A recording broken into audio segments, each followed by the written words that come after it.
पहिल्यांदा आपल्याला सगळ्यांना सांगेन की आपल्याला माहिती आहे की आज तारीख आहे 25 आणि 27 तारखेला गणरायाचं आगमन होते संपूर्ण महाराष्ट्रामध्ये. पण ते आगमन होत असताना आम्ही दर महिन्याला पगार जो करतो, वेतन जे देतो, पेन्शन जे देतो, ते 1 सप्टेंबरला देत असतो. म्हणजे ऑगस्ट महिना संपला की 1 सप्टेंबरला देतो.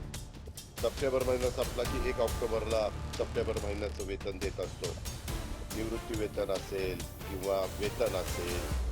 पण यावेळेस आम्ही गणेशोत्सवापूर्वी म्हणजेच उद्याच वेतन देण्याच्या बद्दलचा GR काढलेला आहे.